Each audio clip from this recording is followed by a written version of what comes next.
Dun dun dun dun dun dun dun dun. Your mission, should you choose to, actually you can't choose not to accept it. You've got to review for, there's a glare right in the wrong spot. Let's see if I can turn the light off.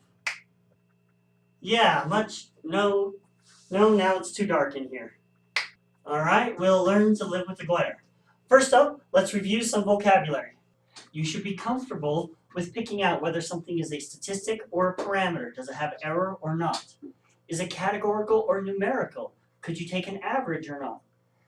And among the numerical data, there's continuous and discrete. We had a whole chapter of probabilities for discrete and probabilities for continuous, and it does matter. Discrete things, you can say probability of this exact value, and it'll make sense. For continuous, you can only do probability if it's in a range. And then you should be able to calculate the mean, the median, and the mode. The mean is going to be the most useful in this class, but you should be comfortable with the median or the IQR, which boils down to, can you draw the box plots? You should be able to calculate standard deviation. That's a tough formula. Remember that whole square root of some of the xi minus x bar squared over n minus 1? You are expected to be able to do that. And variance, which really if you can do the standard deviation, you can do the variance.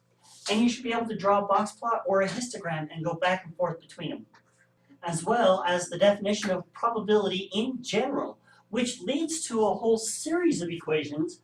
Are you comfortable with the probability of A or B, probability of A and B? These kind of questions often go really well with that table where you have a whole bunch of values and you've got to try to figure out what's the probability of being a freshman and a bike rider. And then probability of A or B, these conditional ones. If I know I'm a bike rider, then what's the probability I'm a freshman? And for that, there's the tree method, the counting method, the Bayes method. I don't care which method you use, as long as you've got a method that works so that you can get these questions. Then we moved into continuous probabilities. We talked about the uniform, which is really easy because it's just a block and all you do is slice and find the area of a rectangle.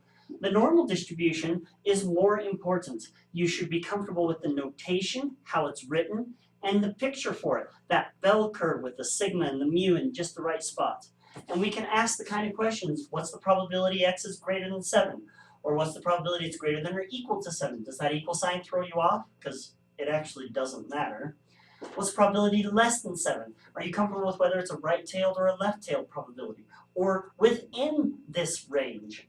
And then we can talk about, I'm going to give you a percentage, I want the top 10%, you tell me where the x is. Or the 95th percentile, where is the x?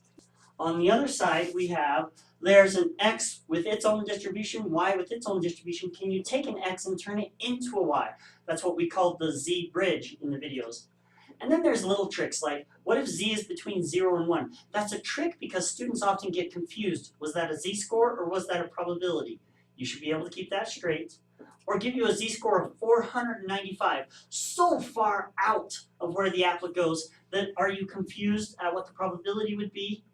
Now, for all these types of questions, we can move into the next step, which is, what if instead of nx, we were talking about an x bar? So let's change all these questions to be x bar type questions. Oh yeah, I forgot about that. So we have a new normal distribution for x bar. What changed? Well, it's this n in the denominator. So when we do our standard deviation, it's sigma over the square root of n.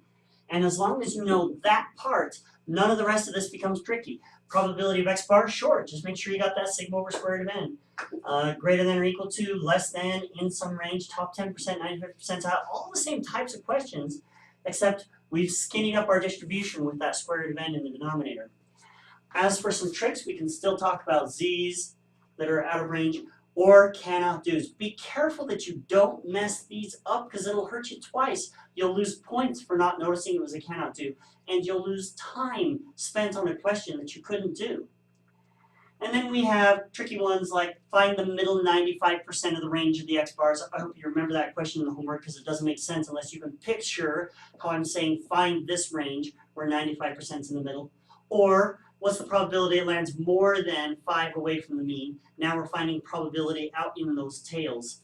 But if you've got a picture, and I highly recommend you always draw a picture for all these things, then it becomes lots easier. And this test will be a snap. Ah, shoot.